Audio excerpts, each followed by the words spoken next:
So in today's video, I want to share some thoughts around how I think about pricing when I start a new startup. This will be very useful to anyone who is just in the very early stages of getting their platform off the ground. So without further ado, let's get into it.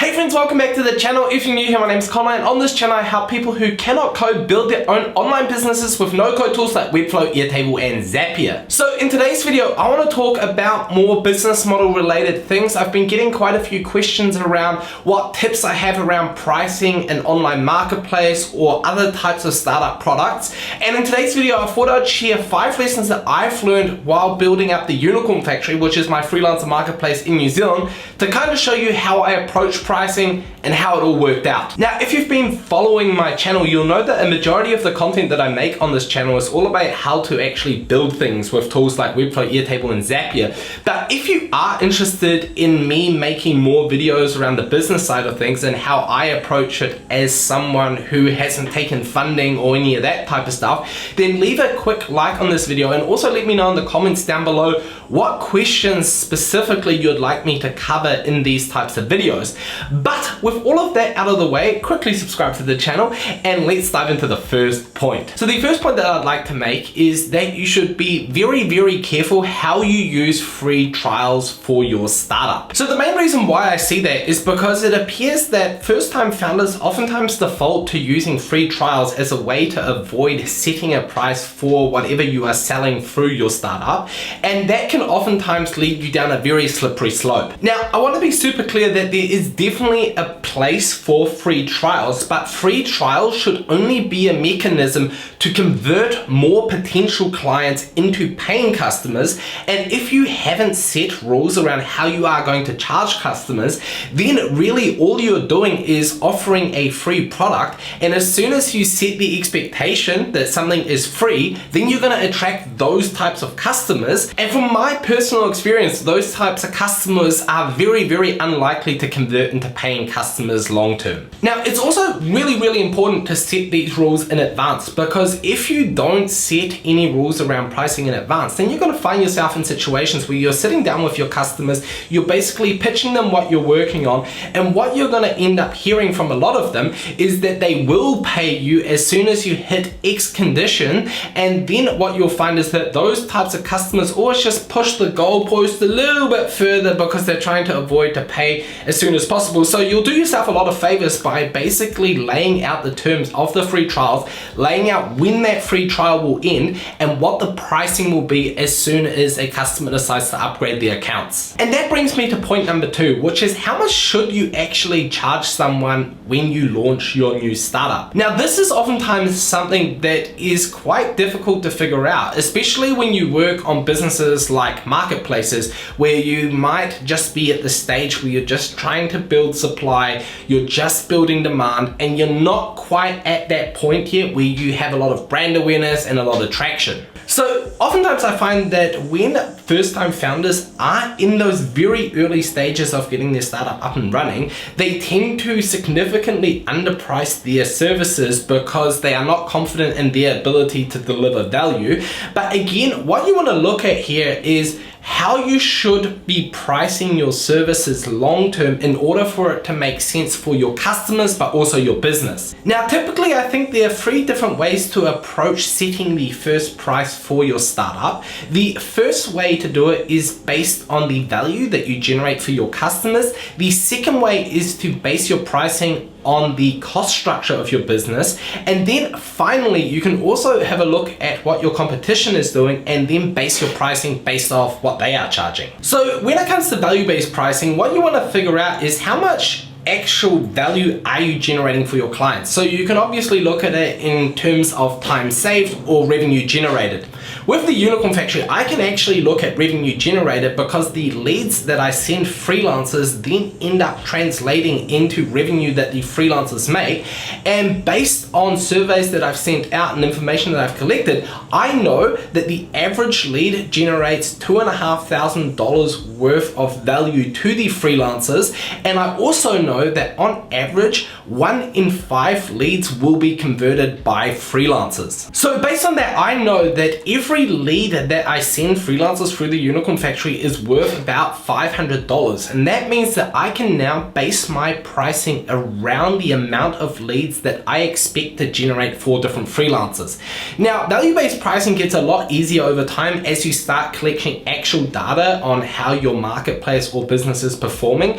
But oftentimes you can also just use your own experiences. So I started off as a freelancer, so I have rough benchmarks in terms of what I should expect in terms of leads and all those types of things, which is another real good reason why it makes sense to start in a niche that you're familiar with. One thing that might be a little bit easier to estimate is basing your pricing off the cost structure of your business. So basically what you want to do here is you want to take all of the costs involved with running your business. So if you're working on a no-code marketplace, you will want to take the cost of all of the no-code tools that you're paying for. You want to factor in advertising, and most importantly, you want to factor in yourself, because you are also an expense to the business as well as profit that you want to keep at the end of the year for your business. So I learned this lesson very early on from my accountants when I started my first startup straight out of university, where my strategy was to basically forfeit on a salary and heroically go without any income until the point where our business makes money, and then I can repay myself for all of that.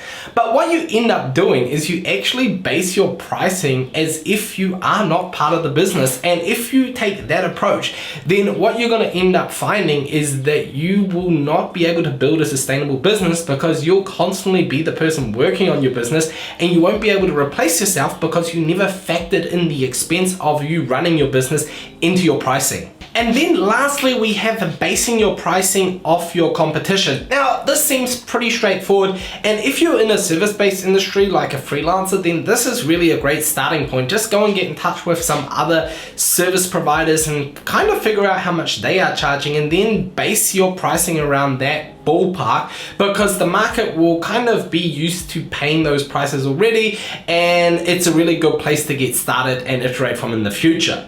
Now, there is a little trap though that I see a lot of people in the no-code space falling for, and this is actually one of the main reasons why I wanted to make this video.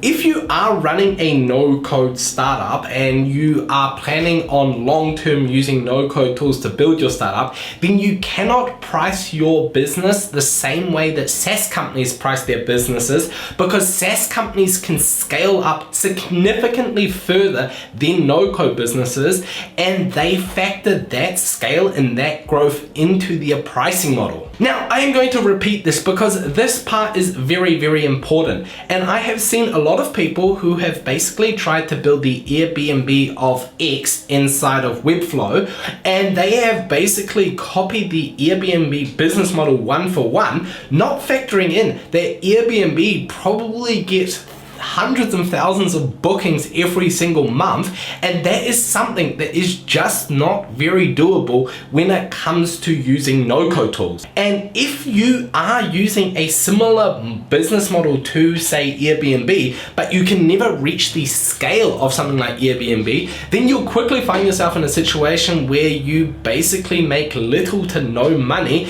and that ultimately leads to your business fizzling out. Now, of course, if your strategy is to use no-code tools to validate your business model, but you're ultimately planning on moving to a more code-based system, then of course this kind of strategy makes sense.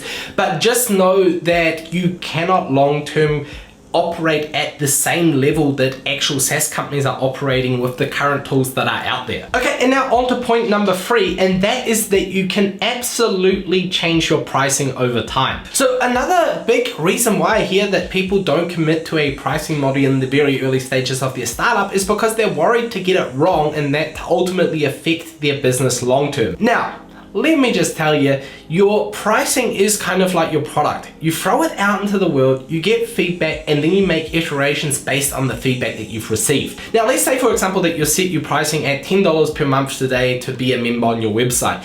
Now, if you decide that long-term you want to change your pricing, then that is absolutely okay, because over time your business and the dynamics of supply and demand inside of your business will change as well. So you oftentimes see early stage startups that offer discounts on their beta version of whatever software they're doing. I remember when I signed up to using Circle, they actually had a very discounted plan for people just getting into it and trying it out. It was still in the very early stages of the product, but then as soon as they launched, they changed all of the pricings, and now luckily they allowed us as the early adopters to keep the existing pricing that they had, but for everyone else that was to come in, they basically changed it to be quite a bit more expensive.